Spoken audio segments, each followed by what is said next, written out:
今天我来到了珀斯的 City， 今天继续拍我们的那个澳洲移民或者留学的故事。但今天这位人物有点特殊，因为以前我所有拍过的人物故事里面嘛，从来没有拍过在澳洲打工度假的。这哥们儿很厉害，在这儿待了几年了。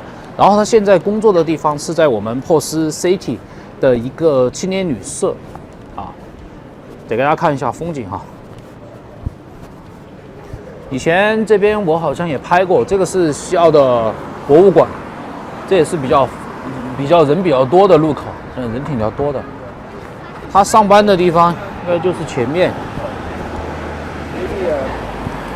这条路往前面走就是那个叫北桥，就是唐人街。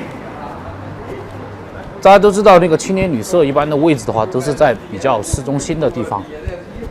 给大家来看一下。应该就是前面这里哈，我看到我那个今天我们的主人公了，在里面的，哎，出来了，看起来还不是很酷，开心了，嗨了，他也是我们那个我的留学移民群里的朋友，我们也刚认识不久，哎，我都不知道你叫什么名字，后期消音可以吗？在这把这个带上，耶。等一下，哦，你看起来好酷哦，那可能有点像那个上海那个最早的那一批大哥。我怎么说呢？就是说，其实就我个人的话，我是我比较喜欢那种就那种就是怎么说呢？就是三教九流都可以吃得开那种吧。因为本身我的话，其实在国内也是就是草根，对，所以就是我比较想要就是那种，就是从底层能够一点点，不是说往上爬，而是说能够尽自己所能改善自己的生活那种。对，哎，我想问一下，你是哪儿的人啊？我是湖北武汉的。湖北武汉人。对，因为其实我当时想要说就是选择这个珀斯的话，并不是说我就是直接就到这里，而是说我不想选一个大城市，比如说悉尼、墨尔本，nope， 我就把它排除掉了。所以我后来就找到一个就是 Perth， 我就找哪个地方比较安静。后来我找 Perth， 然后我一看，哎，我就到这边。对，你现在在这里是工作哈？对，我现在在这个青旅是在全职工作。对。哦，大家可以看一下，以后到了珀斯的话，青旅可以看一下这个名字，这是你们的名字哈？是，对，这是我们的名字。这不是广告哈，这不是广告，这不是广告。然后那个不是嘛？但里面光线不大好。哦，不要紧，我们有一个那个后院，有个 yard。OK。Yep，here。看一下。Yep。我们往哪儿走啊？这是你们？对。这人住多少人啊？这里？我们这边的话是不好意思，sorry，我们这边是有78个房间，所以说就是算比较大的。对。然后 Hi，how are you？Yeah，good。Yep. Nice to see you. Oh, nice to meet you. I'm My name is Carl. Ron. Oh, okay. This is the boss. Yep. Okay. Yep. Sorry, because The boss is very handsome. yeah. He's a good man. I'm ready. Yeah. And would you like to see, this is some of the place we have here, some of the maps. I happen to be from central Canada. And yeah, it's just some of the places. We have a lovely backyard. There's some people around at the moment. Do you want to show them through? Yeah, let's go. Okay. Let's go. Yeah. Good morning. Okay, see you later. 啊，碰到老板了。对，老板看着比较 gentleman 啊，他是加拿大人。哦，加拿大人。对，因为其实我，excuse me, guys. 哦，这是你们的鱼儿。Yeah. Thank you. 啊。你这边挺大的哈。你看一下哪边采光比较好啊？都可以，只要对正确的阳光就行了。我们在这儿聊聊天。 About this one？ 哎，你现在还在工作啊，有点忙哈，耽误了一下。对。哎，我想刚刚我还在问你那个，就叫小杨哈。对。你给我第一感觉就像我们那个珀斯的那个哪位社会上的大哥一样。因为其实怎么说呢？其实就我自己的话，我之前也说过了，就是我在国内的话，算是不算绝对的底层，但是，也是韭菜。对，因为我只是一个普通3本毕业的，所以而且我的经历其实怎么说呢？说简单也简单，说复杂也不是那么复杂。我是刚刚毕业的时候，就是什么事情也做过，我去做过这个销售酒，然后房屋出租，然后还下过工厂，然后之前也在当时我舅妈当时给我一个机会，就是然后让我去做一个小会计，但是我自己当时没把握住，而且当时他们那边的公司的就是争夺也比较怎么说呢，比较复杂，所以我当时而且我自己本身不是对会计，我做了一段时间以后就不是那么想做了，后来我去上海那边一个小事务所做了几年，但是我在上海那边我就发现，就是比我厉害的人，比我优秀的人，他比我更努力。然后就是我自己呢，我不是那么随遇而安，但是呢，就是我也不太甘心，但是我又不像别人愿意付出我自己所有去那么努力，所以我就不上不下。然后在上海那几年，就相当于就是知道了中国的就怎么说，就职场真正它很残酷的一面，所以当时比较心灰意冷，然后当时就想着换一个心情，就来到澳洲了。因为对我其实我当时我有一点我特别有意思，就是什么呢？就是我当时实际上其实有点也不是很丢人。我在来之前，我跟我父母沟通了很长时间，就这个我是没告诉我父母的，就是我跟他们沟通了很长时间。一开始说的时候，可能他们也没那么的在意。然后我当时其实我已经有点想来这边了，但是我就想，好像来这里我也要从这个蓝领做起。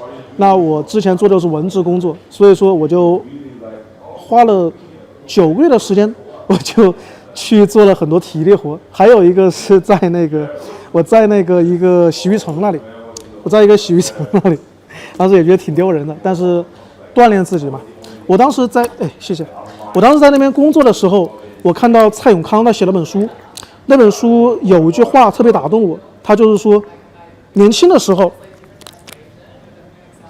你就是要花几年去浪费的，但是要把这几年浪费在好的事情上，比如说去谈恋爱，比如说去旅游。他就这段话就是年轻你的时间就是用来浪费的，就那段话就一下把我击中了，所以我当时就下定决心我就去澳洲了。其实很多观众可能有的人不了解其实我以前有分享过视频，就是30岁以下，你基本上大学以上嘛，大专以上，对，就可以申请澳洲有一个打工度假的签证，雅思考个4.5分，对吧？对。然后抽签，以前是可以抢名额，现在是抽签啊，抽签现在好像是增加到6500个，现在很难了。以前你可以花点钱嘛，就可以抢到名额，对吧？我们当时，你懂的。对，所以说那个不是说想来就能来，也得有一定条件的，对吧？其实，但是我觉得这个签证挺好的。其实我挺羡慕，就是很多欧美国家，他们出生就有这种签证，他可以去世界上很多国家。我跟很多的在这边的朋友，就是我在自己的打工过程中，我也遇到了很多朋友，就是有德国的，有意大利的。然后就是一开始，怎么说呢？就是我分享一个故事吧。就是其实我来这边的时候，很多时候就是人生很重要的这种抉择吧，老天都很照顾我的。就举个例子，就是什么呢？就是我刚来珀斯头3周的时候，那3周是最难熬的时候，因为我自己之前看到很多帖子，他们就说有一个老兄，他自己在珀斯这里待了4个月，但是还是英语一点没有长进，所以他总结的就是，当时他是和朋友来的，所以就是习惯了，就是也是用母语，所以我当时我自己就下定了一个决心，就是说 OK 我一个人来这里，但是有利有弊，就是当时我一个人来这边的时候，其实头3周特别的难熬，因为就是你的语言是很不流利的。我当时第2周的时候，我当时逼迫着自己就出去，你要出去活动。然后我当时买一个这个炸鸡块，然后呢看到了，是不是有点吵啊？没关系。OK， 就是我当时去买一个炸鸡块，但是呢，当时有一个这个当地的一个高中生，我就发现，哎，怎么他的英语说的比我还好？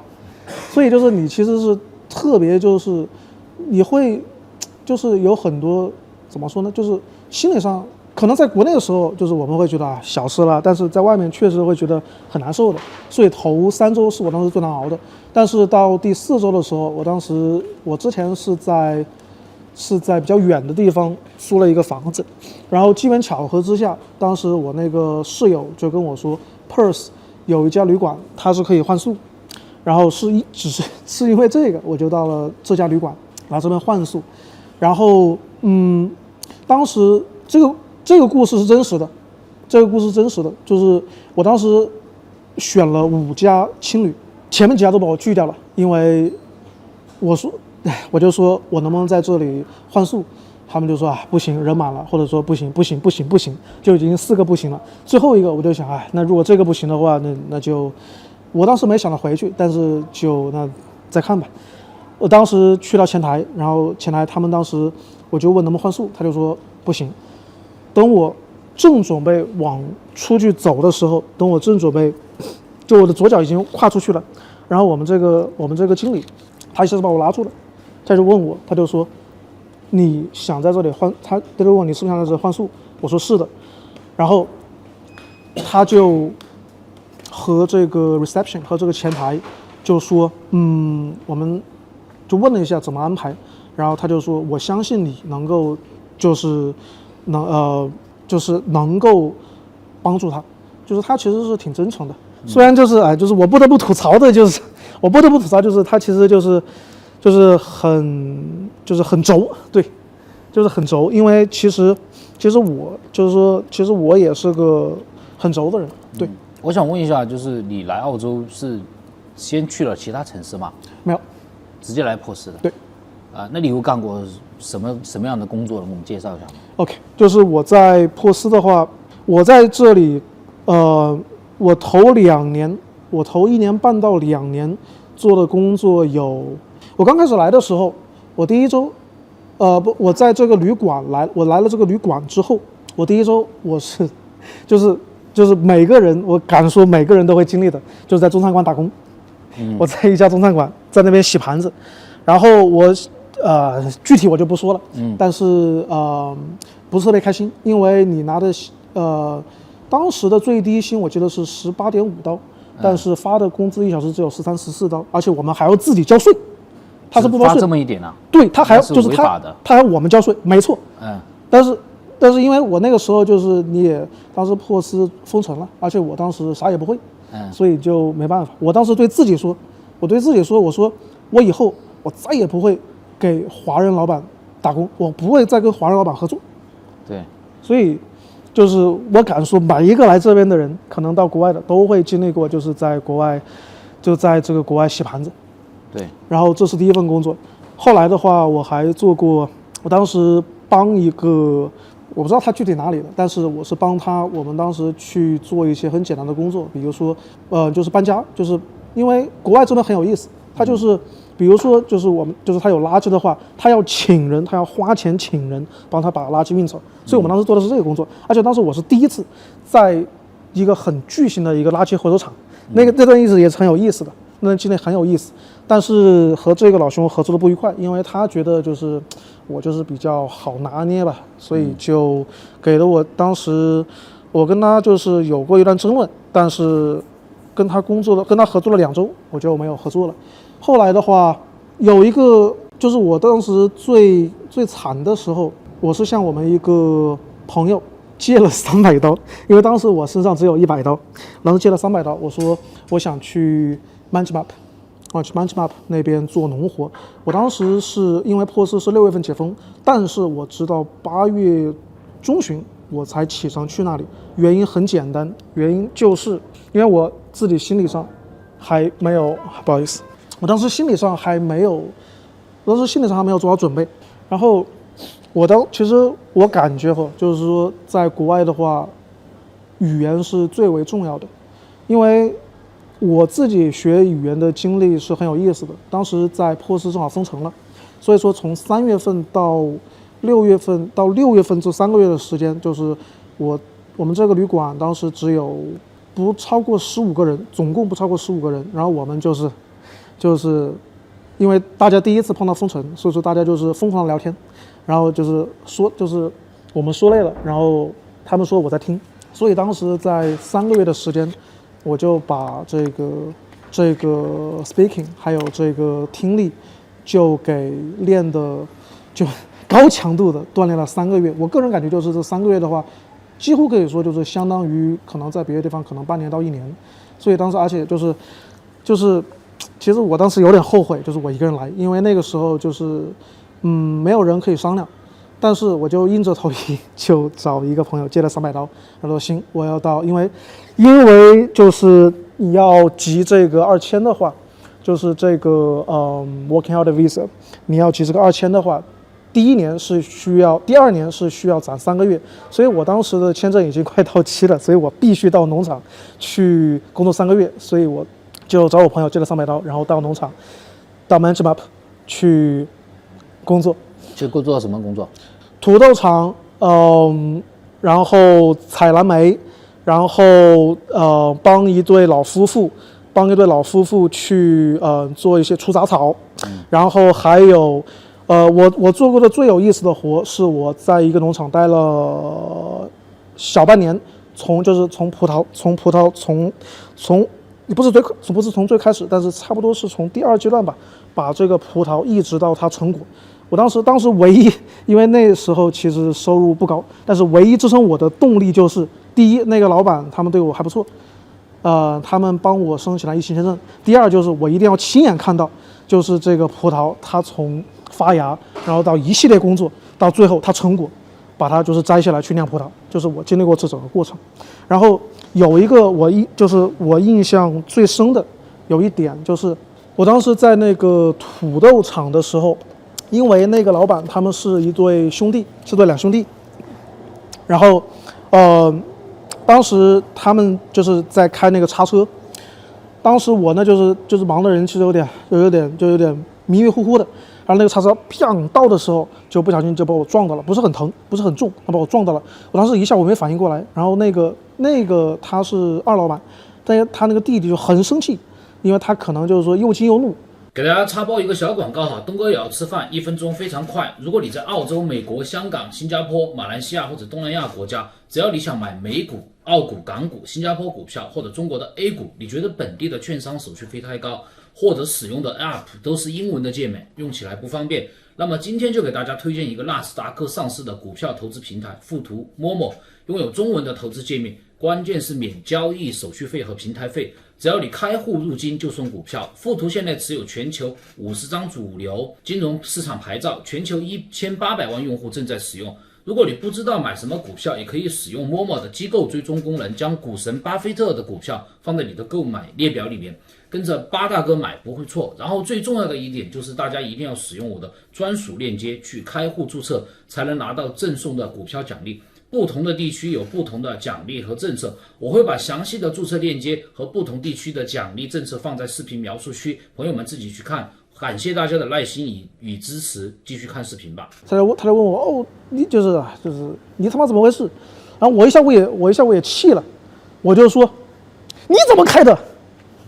然后他当时一下愣着了，然后因为当时我和一个德国朋友在那里工作，那个德国朋友他就拉了我一下，他就说，嘿，那你知道他是谁啊？他是二老板。我当时就直接怼过他，我说我管他是谁，然后我就说可能当时在气头上吧，就是因为我的脾气其实我当时就是有点就是怎么说呢，就是天不怕地不怕吧，对，所以我当时我没想很多，我就直接就这么说出来了。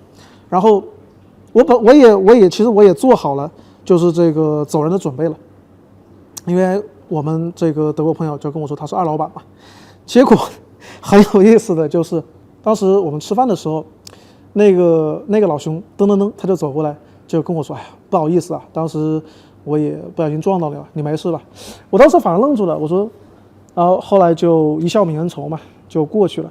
所以，我之所以想分享这个故事，就是因为就是其实一个人在，就是不管是在外国还是在外地的话，就是怎么说呢？就是你越是委曲求全，越是小心翼翼的话，就别人越是会欺负你。所以就是面对这些的时候就不用怕，就是面对就是你，当然前提就是你自己不能说就是我们说的不是说是就是那个叫什么来着？就是对，就是有理不在声高，不是说我们去吵架，而是说去也算是合法保护自己的权益吧。对。那其实反差挺大的，因为很多像你这个年纪国内过来的，以前在国内都没有做过这种蓝领工作嘛，什么农场啊、洗盘子啊什么的。你觉得你来到澳洲以后做这些工作，心里有落差吗？这一点是我最想分享的，因为就我本人的话，其实我就是像我之前说的，我在国内我是进过工厂的，而且就是我确实我也和一些生活不如意的人和他们就是生活过。所以我自己的话，我来这里，我并不认为我来这里是来赚钱甚至享福的。我的想法很简单，我就是想到外面去看一下，我就想到外面更广阔的天地去看一下。至于这个落差的话，坦率说刚开始是有的，但是后来我自己对自己说，就是你现在什么都没有，那么你凭什么说能够想要求别人这个怎么说呢？就是能够甚至收留你呢？因为其实在澳洲这种很成熟的商业化国家，其实我个人发现就是所有人其实都是很怎么说呢？真的就是对事不对人的。你只有说足够的，就是别人觉得就是有别人用你的理由啊，才会说得到一个工作的，得到一份机会吧。因为如果是仅仅这种很简单的体力活的话，其实学到的东西很有限。因为我在来的时候，我看到有一个博主，他就说这个打工度假这个机会固然珍贵，但是你们得想好，如果说就是来这里仅仅是做这个体力活的话，而又没有后续的打算，那么这其实是很亏的，因为你放弃了。关机了。哦 ，slave。Okay. That's okay. That's okay. No worries. 哎，不好意思啊，刚刚那个相机过热，我们又换一台设备，又来拍。刚刚聊到哪儿了？我都忘了。好，我想一下，刚刚聊到那一段就是哪里来着？我也有点忘了。讲到在对这个打工度假签证这个，对，打开这。那我想你说，你看了一个帖子，来打工度假签证，办哦，这个签证，对，就是我想起来，就是说你来打工度假，其实也要有规划，你的目的是到这里只是体验澳洲的生活，打工度假，还是说以后来了之后会想留在澳洲？那我想问一下你现在的想法，你现在是想，你的签证结束以后回国发展，还是说想继续留在澳洲？其实就我个人的话，因为就是我之所以这个很有意思的一点，就是我刚来澳洲之前，我并没有想着留下来，但是因为发生了疫情，以及发生了很多东西，是什么改变了你的想法？意思说你现在想留在澳洲了？你说几个重点。第一，很关键的一点就是我现在年纪已经具体不能说。但是我现在年纪就是已经，你反正不会比我大，不会，30多。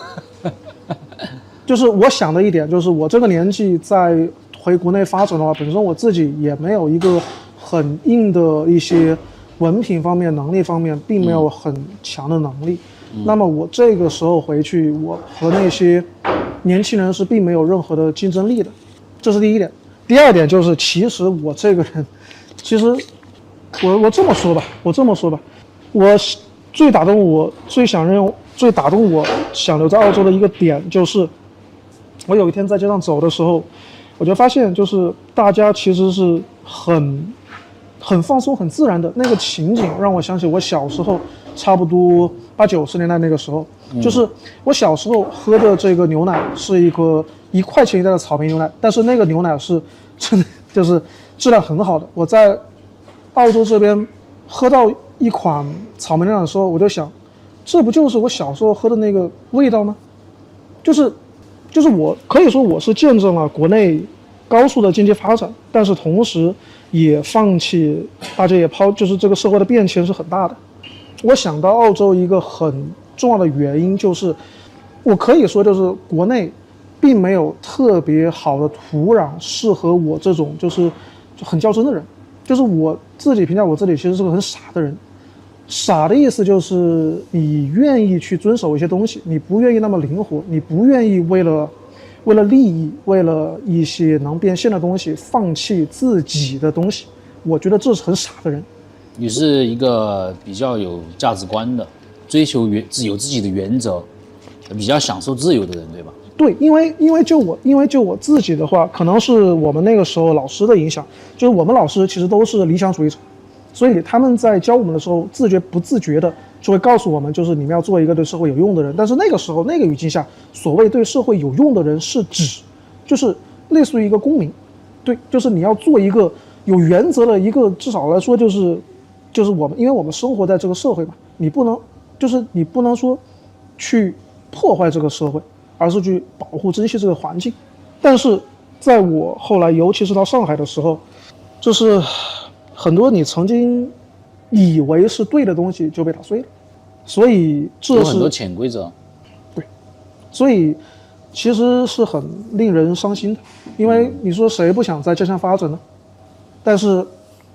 但作为我的话，我知道，如果说等我年纪大之后，那个时候你是可能再也没有什么机会能够出国了，就凭我的能力的话，所以这些因素让我下定决心 ，OK， 我想留下来。或者说最关键的一点就是，我认为我自己的精神状态一直停留在我很怀念小时候那个年代，所以我想找到一个同样的这么一个年代，因为怎么说呢，就是我当时不好意思，没事。那我想问一下，就是，也许你留下来哈，如果你可以预想到你未来10年还是继续做这种，比如说偏蓝领的工作，那么你会后悔吗？也许你回去之后可以去坐办公室啊，当个白领。那你觉得你在这边做蓝领开心吗？我个人觉得，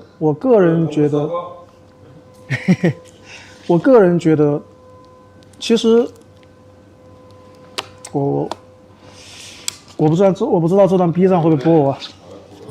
我个人觉得我在澳洲的这几年是被作为一个人来对待的这几年，对，因为其实工作对我所谓的蓝领白领这些工作，在我看来，也只是说，我不得不提一点，就是有一个误区，包括我来之前有一个误区，就是我们以为就是国内的蓝领它的技术含量不高这些，但是我在澳洲我也做了这个 housekeeping， 我也做了，现在有1年了，有1年多。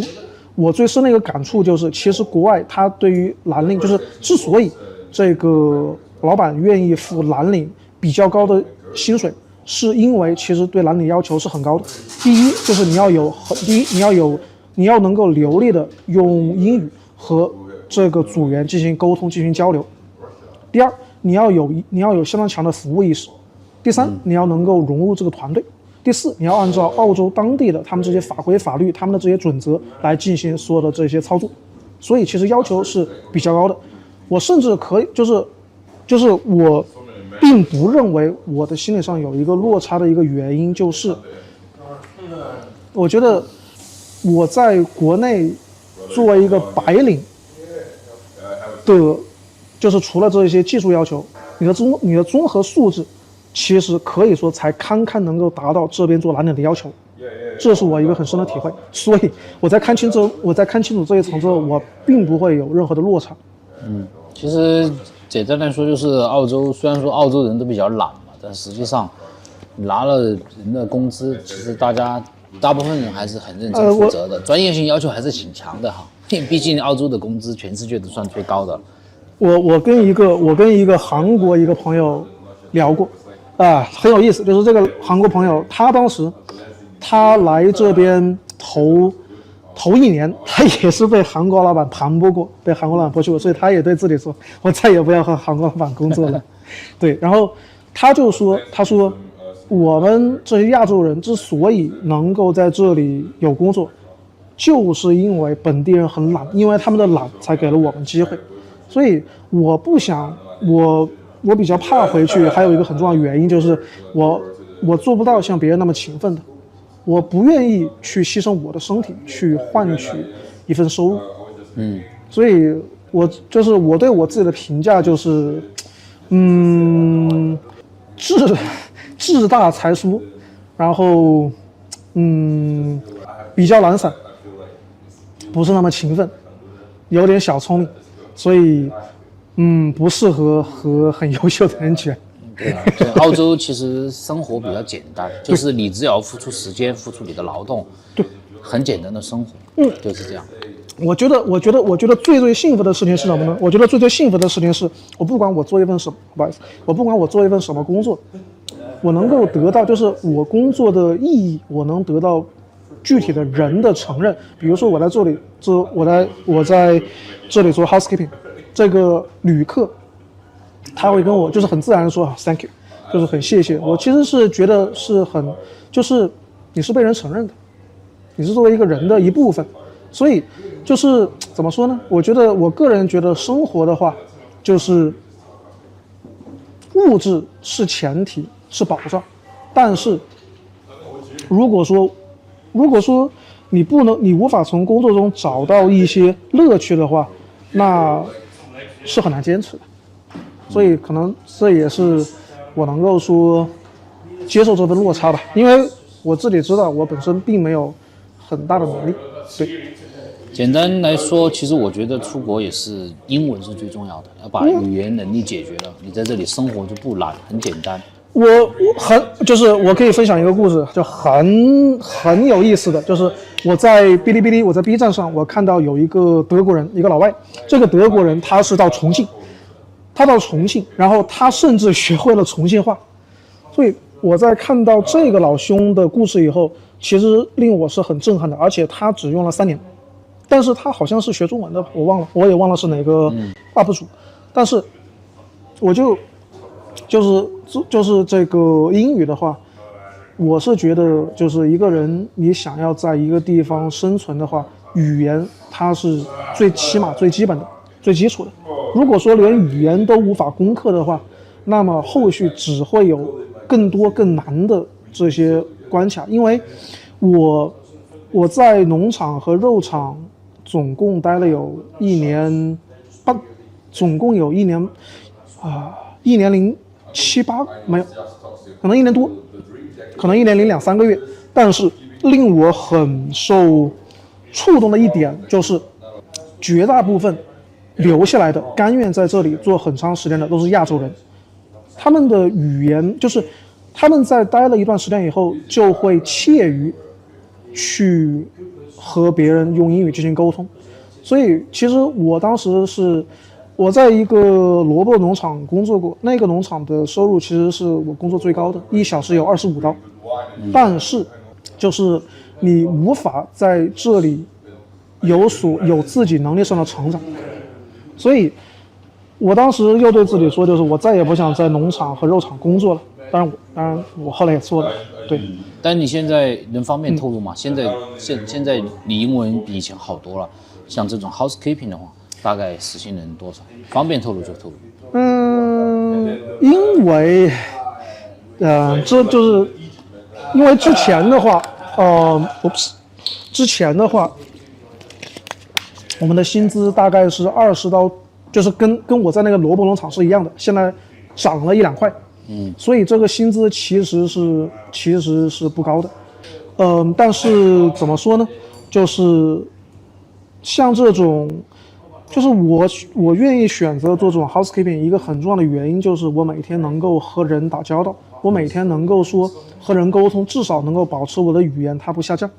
而且就是我分享一个我锻炼自己英语的一个小技巧，就是我每到一个地方，我就是和各色不同的人去聊天去交流，而且我问他们问题，比如说就是这个东西用英语怎么说，那个东西用英语怎么说，那么自然而然的这些单词你就记住了，你就学会了。而且就是还有一点就是一定要使用自己知道的英语，就是哪怕我只知道几个单词，但是就是不要在脑内去翻译，就我想到什么意思就直接去说出来就行了，不要怯场。对，今天非常感谢小杨给我们的分享哈，关于他的选择哈，就是说继续留在澳洲。观众们看了，你们觉得他这个选择对吗？欢迎大家留言。如果喜欢那个小杨的分享，麻烦大家点个赞、留言、转发、分享。还有就是，关于留学移民的问题，可以私信我。要想加入留学移民群，也可以联系我。那我们再见喽，拜拜。OK， 再见，See you。